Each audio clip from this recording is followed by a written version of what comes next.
Fidèle Moïsen, je représente le 11 qui est dirigé par Laurence Roussy et moi-même. Je suis auteur, metteur en scène et comédien franco-syrien. C'est la deuxième année d'affilée qu'on programme Sophie Langevin. C'est assez rare d'ailleurs.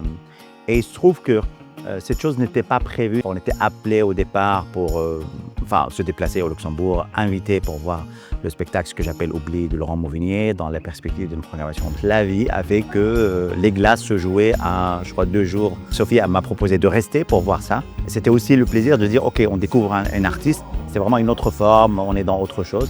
Donc, je suis allé voir les glaces 2 jours après, et là, c'est un choc.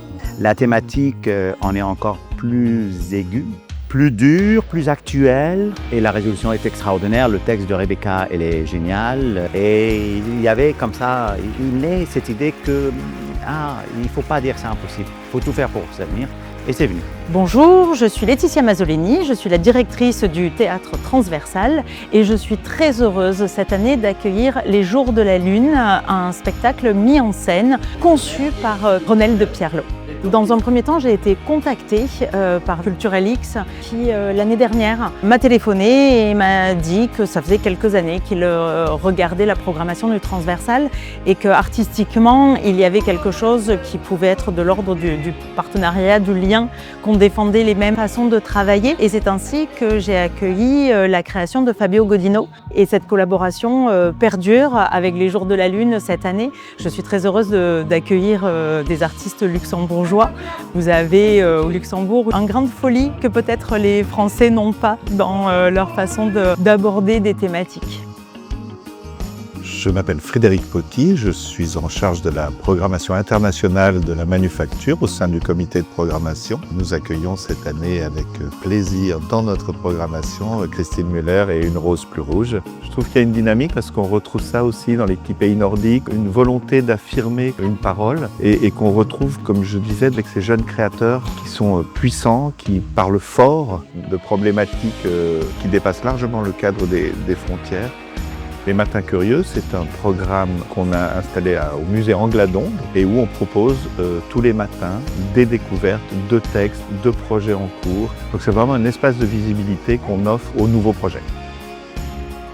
Alors bonjour, je suis Jean-Baptiste Barbucia, donc auteur, metteur en scène. Je co-dirige le Théâtre du Balcon, une scène permanente avignonnaise. Le Souffle d'Avignon a été créé en 2020.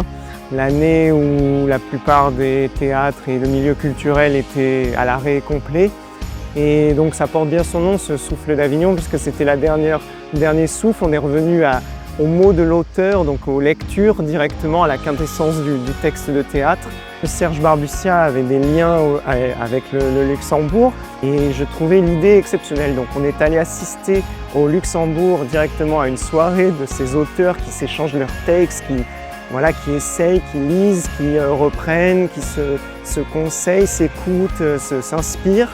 Et on a trouvé ça merveilleux et on s'est dit, mais évidemment que dans le Palais des Papes, sur ce Souffle d'Avignon, il sera question aussi de ce collectif d'auteurs, parce qu'en plus c'est toute la francophonie qui est représentée sur des auteurs contemporains, des auteurs, des autrices. C'était très important pour nous et donc depuis 3 ans, nous sommes ravis de recevoir chaque année, d'accueillir ici le Gueuloir. Cette délégation d'artistes va permettre effectivement de nous poser et de pouvoir échanger sur les différentes formes que les artistes utilisent dans leur création, des différentes thématiques. En fait, ces rencontres pour nous, elles sont fondamentales. On est très ouvert sur l'international, donc rencontrer la délégation luxembourgeoise, pour nous, ça fait partie de nos missions parce qu'on estime qu'il est important de savoir où on met les pieds quand on vient à Avignon. C'est un des plus gros festivals du monde.